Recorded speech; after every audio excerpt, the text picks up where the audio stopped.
Welcome, everyone. This is Effie Davy, and this is my YouTube channel. And today we're going to talk about our energy of the week. As you know, probably not everyone, but I've been gone for the past 2 weeks in Egypt, and that will be another chapter that I will talk to you about. But today I have the honor to be with Emmy.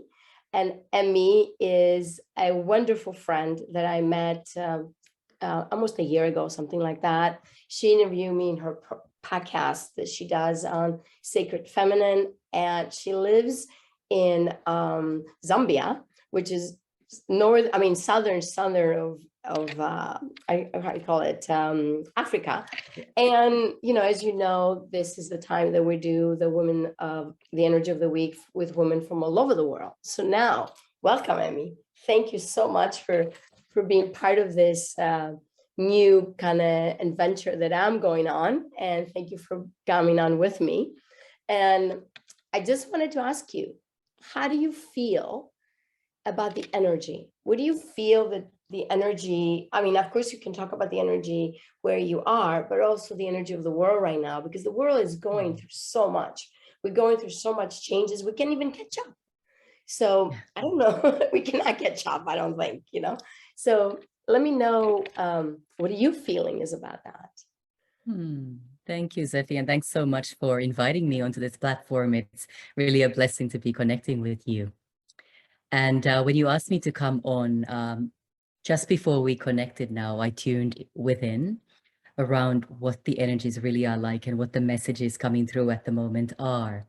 And indeed, there is so much happening in our world at the moment. And it seems like we're just kind of being bombarded with one fear-mongering message after another. And for some time, our attention is completely drawn to one big fear that everybody should be shivering about. And then suddenly that fear disappears and something different comes in. And then we're being bombarded with all kinds of scary messages about that potential threat. And so it is not an easy task to stay grounded and centered. And the message that was coming in really, really strongly around these energies is to trust at an even deeper level and to have the courage to go into that stillness, the stillness of your body, the stillness of Mother Earth, and to trust and to know that the truth and the answers, they lie. So turn off the TV, turn off the radio, turn off social media, stay away from all of that and allow your internal energy, your true knowing, your true essence, which is deep within all of ourselves, which is deep in our womb spaces, whether we are women or men, or whether we as women have had our physical organ removed, the energy of the womb, the collective womb consciousness and the energy of that is always inside of us. And the more we connect to that and we're able to go into that aligned center space of stillness, the more the truth starts to emerge. And that truth is absolutely grounded and embedded in love. And love is always stronger than any fear.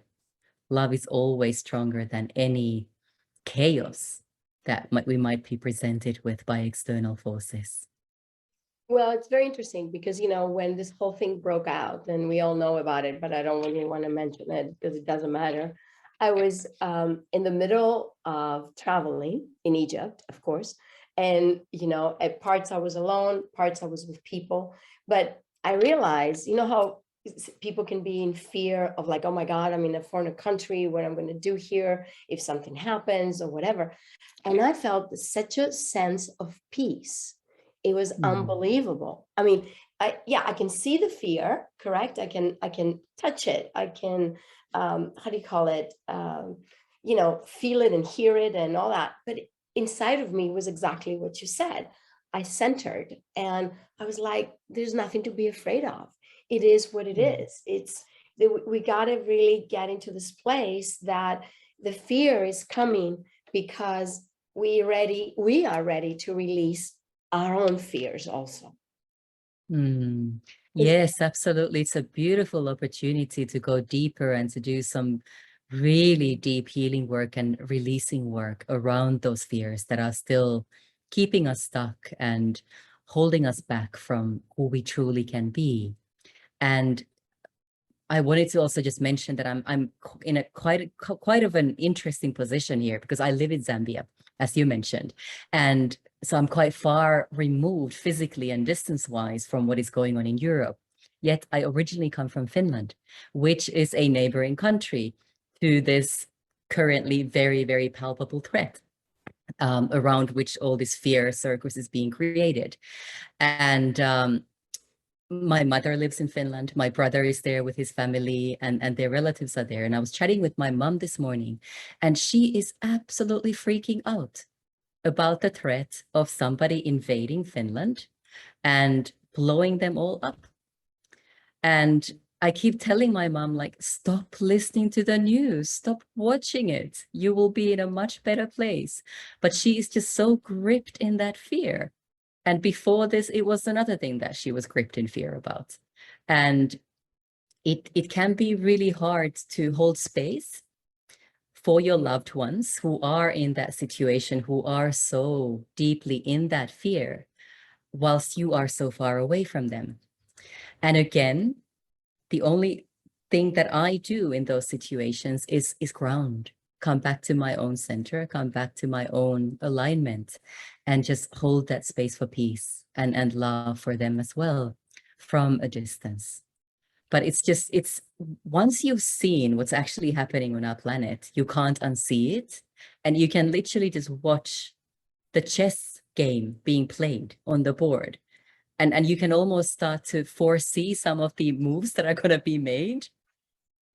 And for somebody who hasn't been able to see the bigger picture and truly trust that there's an even bigger picture behind the bigger picture, it is an incredibly scary time. And the energies are really reflecting that collectively. And I'm sorry, go. specifically older people. That's what I was going to say. Yes, absolutely. Absolutely. And what is happening now in Europe is of course then reactivating a lot of memories, cellular memories and generational memories about the Second World War, even First World War. So there's a lot of that arising that I can see, especially amongst my loved ones, that side of the world. Yeah, and Europe, it's the older. It's interesting because it is, they call it the old lady, because she's been around for so many thousands of years. America is newer, Africa is still old, but there was not so much life as it is now, in Africa, but it was never part so much in the world and having so much fighting. But Europe has fought a lot and has gone through a lot of tremendous changes over and over again. And the interesting part that I see is the people felt like they had their lives all settled. And that's what's getting shaken up, correct? The foundation of this lie that everything is settled. Yeah. Yeah, And absolutely. nothing is settled. Never in the world anything has been settled. It's just an illusion, correct? An illusion. And the TV and the social media and all that constantly creating fear. So you're right. We went from one fear to the other fear. And okay, so now why the other fear disappeared? We're not going to talk about what the name of it. I don't want to talk about it. But that government disappeared. There's Yeah. nothing else great news about that. It's done. Now we're going to, this one. Let's see what's going to happen in March. I feel March and April is still going to be the shakeup that is going to be happening in the world. I don't know energetically how you feel, but I think what's happening is time for us to totally release the fear and really understand that we're beings of love, like you said, unconditional love, and send love to the people that are suffering, send love to the world, but inside have this strength and stability to know that everything's going to be okay. Yeah, absolutely. I think that is really the biggest opportunity, the biggest responsibility, and at the same time, the biggest challenge that we are all being presented with at the moment. And whether we take up that challenge and whether we have the courage to really stay aligned, no matter what is being presented to us, no matter what we hear from others, that I think is really the test of times. I think that's an appropriate way of describing it. It really is a test of times. And we know that times of great upheaval are always there before we emerge into whether it's a renaissance or some kind of an era of greater peace and love. And I think we're now probably, hopefully, really coming towards the end of this birth canal process where we are being squeezed and pummeled and molded in all kinds of ways, and just kind of being readied so that we can then emerge into a different kind of an era. But yeah, it is intense at the moment, that's for sure. Even birth, you're absolutely right. You said about earlier, you talked about the womb, you know, the general womb of the earth. And now it is about us getting squeezed and going through this how do you call it, pain, you know, because before I left for Egypt, I felt this tremendous squeeze was happening in the world. And I talked about it in the previous video, but I had no idea what the squeeze will be. You know, sometimes we say intuitive things, but we have no idea why we're saying them, you know. And now it makes a lot of sense, and you just confirm the squeeze through the birth canal to really birth something more powerful, more wonderful, more alive than we've ever been. Because, you know, I don't think the world's been alive. I think the world's been flat. Now there's more aliveness comes in, you know? Mm-hmm. Yeah, absolutely. And I think it's really been the fact that we have been so controlled by certain forces, and until relatively recently, most of us haven't actually been able to see that. And now that the systems and the structures that we have grown up trusting and believing in are suddenly crumbling in front of our very eyes, that in itself can be scary. And whatever conflicts are out there are just very, very convenient smoke screens to really ramp up the fear and to make people constantly in this state of anxiety and alert. And when you are in that state, there's no hope, there's no progress, there's no sense of future either. So again, the importance of kind of allowing yourself, giving yourself permission to even acknowledge that maybe I've been wrong about things that I have held dear to my heart and that have kind of framed my life since I was born. Maybe I haven't been right about them. Maybe they actually don't have our best interests at heart. Maybe they actually are not the safe institutions that we thought they were. Maybe there's something much deeper and darker happening behind the scenes that I'm not even privy to. How do I move beyond that? Where do I find the courage and the trust and the faith to move beyond that? And again, we come back to ourselves, to the inner knowing and the inner trust, which is always, of course, connected to the divine, to the source, to the Great Mother. And that is where we need to be drawing our strength from, Mother Earth and the Great Mother.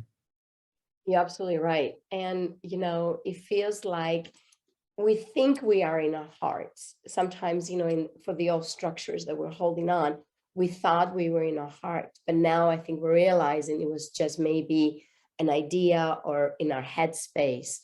And now we can discover truly what's in our hearts, you know, like to shift it around and discover it. Because I think, you know, just thinking you're growing up with this and this and this and this, you don't even think, you don't even put it in your heart. You just walk it. You just say, okay, this is it. This is what is given to me. And this is what I go to. But now it's like that research, correct? I love it. I get excited to research my heart and say, do that serves me? No, that doesn't serve me. I'll keep what serves me, you know, what makes me feel good daily. Because I think the daily aspect also is very good instead of us looking into the future. Because we done that, you know, like we're safe and then we go into the future. Now it's more of like, let's just see daily what makes us safe and we're happy. So I don't know what do you think about that? No, absolutely. And that is exactly where we need to be grounding ourselves each moment, every single day, because I can't remember who said this originally, but the power is in the present moment. And we are in control of how we feel about the present moment, no matter how that present moment is. And we are in control of how we react to what is happening around us. So absolutely, it is baby steps. It is one moment at a time. And sometimes that is exactly the thing that keeps us sane when everything around us seems to be crumbling and is crumbling indeed. So yeah, you're very, very right. It's that small steps every single day, moment by moment, that then in the long run also accumulate into something very, very powerful and beautiful. And, I think even the work that you do about the sacred feminine and the womb, it's so important because in the spiritual world, we always say, get into your heart chakra, but also get into your womb space, because to me that's Mhm. important. And understand what that cave is like. For men is their cave, correct? And for women, we already are the cave. Mhm. So Yeah, it's like, absolutely. that's the center part of ourselves. Like we say, oh, guys go hide in their cave, but we're hiding our own womb because we already have it. So it's good to find that cave in all of us, Mhm. and go in and not stay too long, because I think we've been stayed in the cave for too long, and now it's time to come out of the cave. It's Plato is saying in ancient Greek, get out of your cave. Yeah. And And also recognizing that the cave is an incredible platform for manifestation and creation as well, that we can work with that cave in a very conscious way. And I love to call our wombs cauldrons of sacred feminine wisdom and power. And we can very consciously work with these parts of ourselves to create the kind of lives we want for ourselves, but also for humanity collectively. And of course, for planet Earth and all the living sentient beings that we are so blessed to cohabit this incredible planet with. yeah, I really, that's an amazing thing. So do you want to give me just your website? So if anybody wants to reach you, they will be, open up and, call you or reach you or something just to discover your work. Yeah, absolutely. So my website is femininerevered.com. And you can also reach me through my email, which is Emmy, at femininerevered.com. So perfect. And anyway, I just want to thank every one of you for listening to us again. And next week we'll come up with more things with some other incredible women. And take care, everyone. Namaste. Thank you, Emmy, so much. Thank you so much.